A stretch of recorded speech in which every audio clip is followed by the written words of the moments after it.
नमस्कार दोस्तों, औरों की महत्वाकांक्षा पूरी करने से रहो तुम फ्री।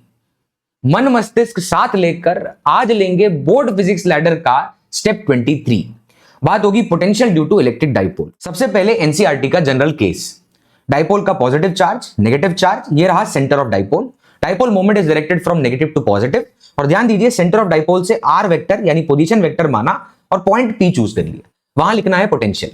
पी वेक्टर और आर वेक्टर के बीच में एंगल है थीटा, इनके बीच की दूरी है 2a। आज का कंसर्न डेरिवेशन नहीं, सिर्फ एक ग्लिम्स है। यहां पोटेंशियल निकालने के लिए पॉजिटिव वाले चार्ज से लिखा KQ/R1, वो दूरी मानी है। फिर नेगेटिव वाले से लिखा और चार्ज को साइन के साथ K - Q/R2। Bye geometry R1 और R2 निकल जाएगा।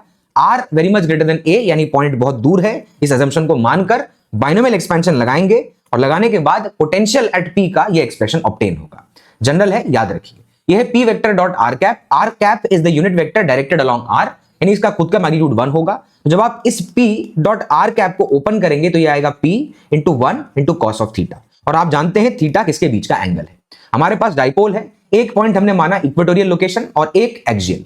ध्यान दीजिएगा, इक्वेटोरियल के लिए R वेक्टर और P वेक्टर के बीच में एंगल होगा 90, cos 90 0 होता है, इसलिए पोटेंशियल इक्वेटोरियल प्लेन में हर जगह पे आएगा 0। उसके बाद एक्सियल लोकेशन पर या थीटा पाई होगा या थीटा 0 डिग्री। ध्यान दीजिए, पॉजिटिव के पास है या नेगेटिव, उसके ऊपर डिपेंड करेगा। आंसर आएगा KP/R²। अगर पॉजिटिव के पास तो पॉजिटिव, नेगेटिव के पास तो नेगेटिव। अब लगाते हैं एक सवाल। ये 2018 का 5 मार्क का सवाल है। इसका पहला पार्ट लगा रहे हैं। हमें चार्ज डिस्ट्रीब्यूशन दे रखा है और पोटेंशियल निकालने को बोला है। हमारे पास ये रहा पॉजिटिव चार्ज, ये रहा नेगेटिव चार्ज। इक्वेटोरियल प्लेन में एक पॉइंट चूज कर रखा है x, y, 0, क्योंकि चार्जेस हैं z एक्सिस पर। ध्यान दीजिए, यहां पर जो पोटेंशियल आएगा वो 0 होगा, इसमें कोई दिक्कत नहीं। लेकिन दिक्कत है 0, 0, z वाले, क्योंकि वो z एक्सिस के अलोंग है, यानी ये एक्सियल लोकेशन है। और नोटिस करने वाली बात यह है कि ये शॉर्ट डाइपोल नहीं है, दूरी बहुत बड़ी नहीं, कंपेरेबल है, इसलिए पोटेंशियल इंडिविजुअली फाइंड करना पड़ेगा। तो नेगेटिव चार्ज से उस पॉइंट की दूरी होगी z - a, पॉजिटिव चार्ज से दूरी होगी z + a। उठाकर पोटेंशियल लिखते टाइम पॉजिटिव वाले से लिखा z + a, नेगेटिव वाले से लिखा z - a। ध्यान से देखिए, डिनोमिनेटर नेगेटिव वाले के लिए छोटा है, उसका वैल्यू डोमिनेट करेगा, इसलिए पोटेंशियल आया -KQ/2a/z² - a²। और Q × 2a होता है डाइपोल मोमेंट, इसलिए फाइनल आंसर -KP/z² - a²।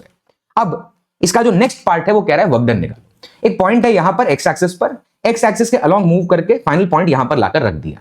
देखिएगा, ये फिर से इक्वेटोरियल प्लेन है, यहां पर भी पोटेंशियल 0, यहां पर भी पोटेंशियल 0, दोनों का डिफरेंस 0, यानी Q डेल्टा V में डेल्टा V 0 आएगा तो वर्क डन भी 0 होगा।